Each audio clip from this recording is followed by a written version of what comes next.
Olá! O caso de hoje é sobre o jornalista Tim Lopes. Você tá pronto para dormir?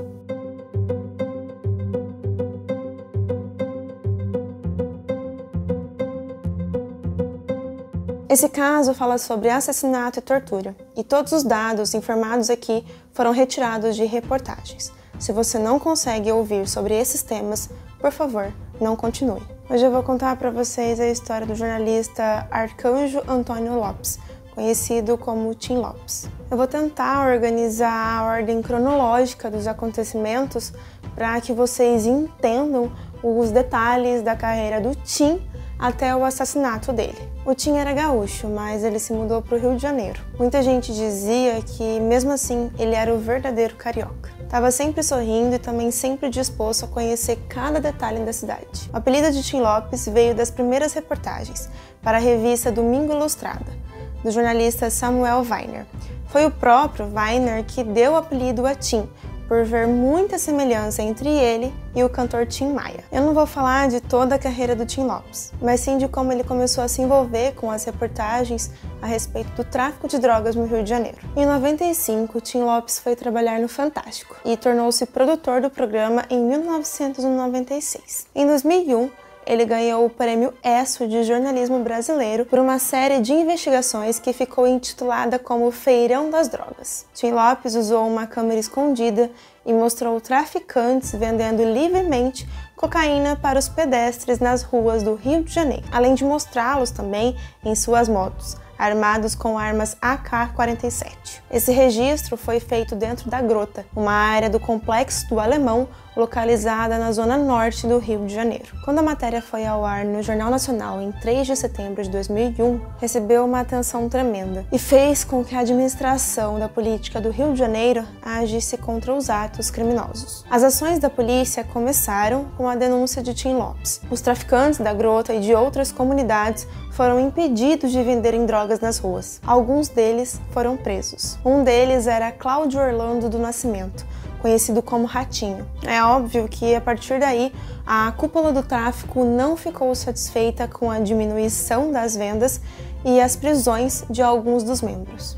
O caso e a última matéria. Antes, para explicar para vocês, por décadas, as comunidades mais pobres do Rio de Janeiro foram negligenciadas porque as autoridades diziam que esses locais estavam fora do controle do Estado. Assim, o tráfico e a venda de drogas se espalhou e os bailes funks eram regados à prostituição infantil. Essas crianças eram obrigadas a fazerem sexo em público. Era dia 2 de julho de 2002. Tim Lopes saiu de casa para ir até os estúdios da Globo. Lá, ele ficou sabendo que um grupo de traficantes da favela da Vila Cruzeiro faria um baile funk para promover a prostituição infantil. Ele foi informado que as meninas que não participassem desse baile sofreriam represálias. Segundo Nassif Elias Sobrinho, Tim Lopes foi chamado porque ninguém ouviu os problemas da comunidade.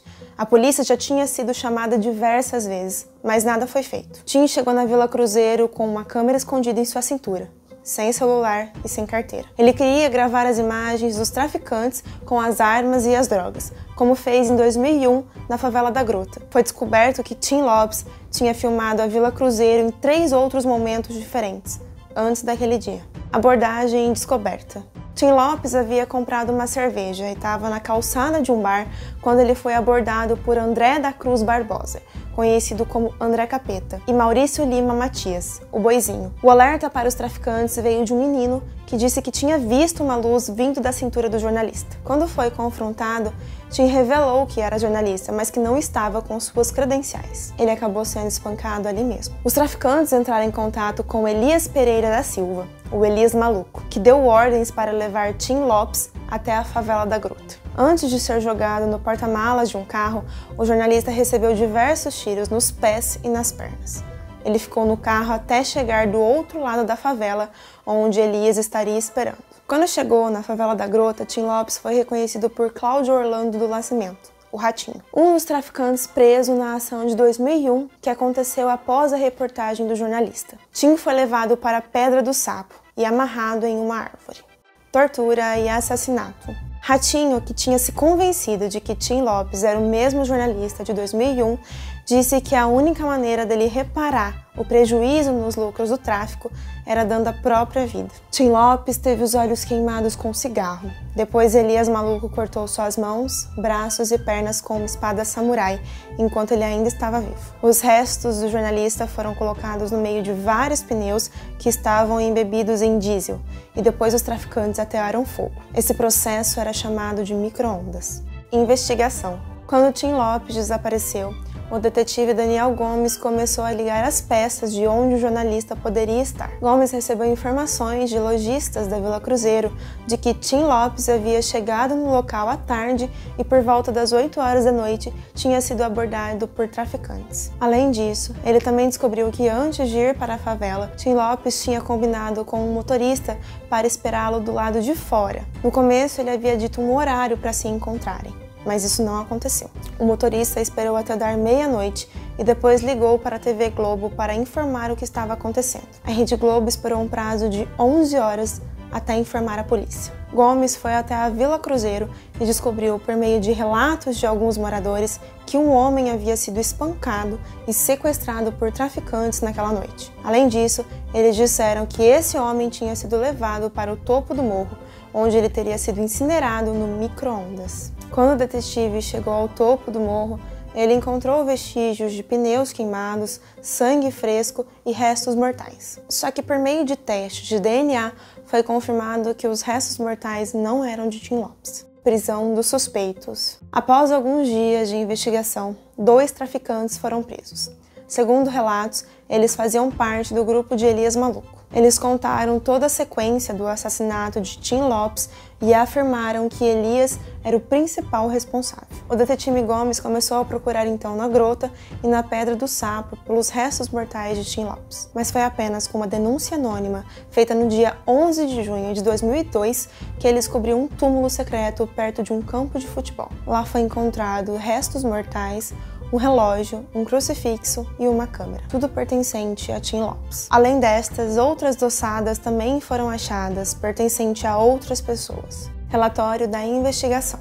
O relatório da investigação do detetive Gomes, com mais de 660 páginas, revelou que o jornalista não tinha feito filmagens do baile funk naquela noite, mas sim do tráfico e dos traficantes com as armas. Segundo a Rede Globo, Tim estava investigando a exploração infantil e ele teria conseguido as imagens dos bailes funks se ele não tivesse sido abordado. Além disso, o Jornal Nacional respondeu ao detetive com críticas, dizendo que as imagens feitas por Tim Lopes haviam sido destruídas no micro-ondas e que o jornalista só tinha ido até o local produzir a matéria porque recebeu pedidos de ajuda. Tim Lopes foi enterrado no dia 7 de julho de 2002. Depoimento de Ratinho. Quando preso, Cláudio Orlando do Nascimento, o Ratinho, afirmou para a polícia que na noite do assassinato de Tim Lopes, ele estava na casa da mãe de sua filha e não tinha nenhum envolvimento com o assassinato. Interrogado pelo juiz Alexandre Abraão, Cláudio disse que não era traficante, mesmo tendo sido filmado portando armas na reportagem Feirão das Drogas, feita por Tim Lopes em 2001. Ele ainda afirmou que não conhecia o jornalista e nenhum dos outros 8 acusados pelo crime, muito menos Elias Maluco, que até o dia do interrogatório de Ratinho, 29 de agosto de 2002, estava foragido. Julgamento de Elias Maluco. Elias Maluco começou a ser julgado em maio de 2005. Os advogados de defesa do acusado diziam que não existiam provas para condená-lo. No dia 24 de maio, o primeiro tribunal do júri recebeu 3 testemunhas de acusação: Carlos Henrique Pereira Machado, delegado titular da Delegacia de Homicídios, Cláudio Renato, jornalista da Globo, que deu queixa do desaparecimento de Tim, e Cristiana Gomes, jornalista também da Globo, que acompanhou o depoimento de Ângelo Ferreira da Silva, o primo. Em seu interrogatório, Elias disse que ficaria calado e apenas seus advogados falariam. Em setembro de 2002, quando foi preso, o acusado negou ser conhecido na favela da Grota como Elias Maluco e que não sabia dos bailes funk do local. Disse que na noite do crime estava viajando. Mesmo assim, Elias foi condenado a 28 anos e 6 meses pelo assassinato de Tim Lopes. Júri adiado. Era julho de 2005, alguns meses depois do primeiro julgamento. A greve dos defensores públicos do Rio de Janeiro provocou o adiamento do julgamento de 5 acusados na participação do assassinato de Tim Lopes. Estava previsto para serem julgados Ângelo Ferreira da Silva, o primo, Fernando Sátiro da Silva, o Frei, Eliseu Felício de Souza, o Zeu, Reinaldo Amaral de Jesus, o Cadê, e Claudino dos Santos Coelho, o Xuxa. Todos foram denunciados como co-réus de Elias Maluco. Os 5 estavam sendo acusados de homicídio triplamente qualificado, ocultação de cadáver e formação de quadrilha. Condenações. Em agosto de 2005, os acusados foram finalmente julgados e condenados, com exceção de Ângelo Ferreira da Silva, Reinaldo Amaral de Jesus, Fernando Sátiro da Silva e Eliseu Felício de Souza foram condenados a 23 anos e 6 meses de prisão. André da Cruz Barbosa, o André Capeta, Flávio Reginaldo dos Santos, o Buda, e Maurício de Lima Matias, o Boizinho, foram mortos em confrontos com a polícia, segundo a prisão de um dos assassinos. Em 2007, Eliseu Felício de Souza, o Zeu, foi beneficiado com um regime semiaberto, mas não retornou para a prisão. Em agosto de 2011, o Fantástico mostrou imagens de Zeu vendendo drogas e circulando de moto pelas ruas do Morro do Alemão. Em novembro do mesmo ano, Zeu foi preso no Coqueiral, um dos conjuntos da favela do Alemão. Ele também havia participado de uma ação que derrubou um helicóptero da Polícia Militar e na invasão do Morro dos Macacos, em outubro de 2010.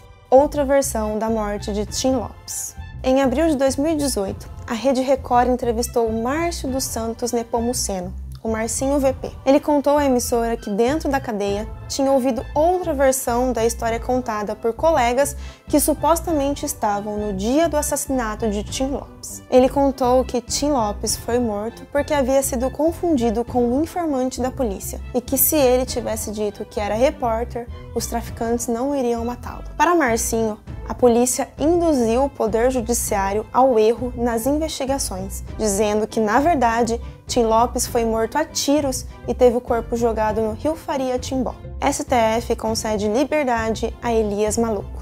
No começo de agosto de 2019, o Supremo Tribunal Federal deu liberdade a Elias Pereira da Silva, o Elias Maluco. A decisão se referia à associação dele ao tráfico, e ele só poderia ser solto se não tivesse mais nenhuma outra ordem de prisão. O ministro Marco Aurélio de Mello indicou que Elias não poderia mudar de casa sem avisar a justiça e deveria sempre comparecer quando fosse solicitado. Segundo o ministro, não havia motivos para continuar com Elias preso, visto que a responsabilidade penal não tinha sido declarada por definitivo, que violava o princípio da não culpabilidade. O mandado de prisão de Elias era de junho de 2017 e fazia referência à associação dele com o tráfico de drogas no Complexo do Salgueiro, no Rio de Janeiro. Elias, além de ter sido condenado pela morte de Tim Lopes, também acumulava mais 10 anos de prisão por lavagem de dinheiro de uma condenação do ano de 2013.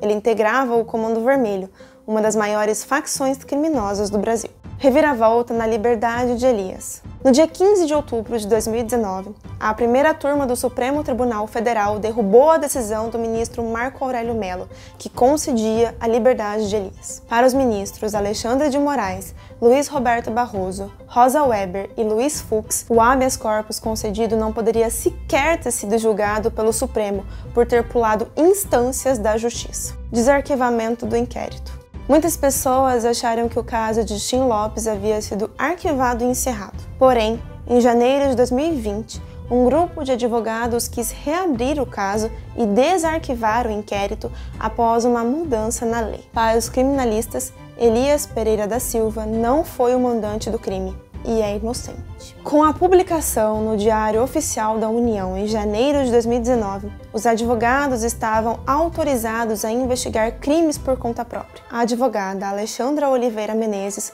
que teve contato com Elias por um outro cliente dela, disse que há detalhes do processo que não foram explorados e que, por isso, eles queriam remexer na história. No dia da publicação dessa notícia, 22 de janeiro de 2020, a advogada disse que iria localizar testemunhas na cidade Mar de Espanha, em Minas Gerais, que pudessem afirmar que Elias estava lá no dia que Tim Lopes foi morto. Os advogados acreditam que podem provar que as ossadas encontradas no cemitério clandestino não eram de Tim Lopes, e que se isso fosse confirmado, os criminalistas iriam pedir a anulação do caso. A Associação Brasileira de Jornalismo Investigativo defende que reabrir um processo como esse, sem evidências consistentes da inocência do acusado, pode agravar ainda mais a impunidade nos ataques contra jornalistas. Após essa reportagem, eu não encontrei mais nenhuma atualização sobre o caso ou sobre a possível reabertura do processo. O caso de hoje fica por aqui,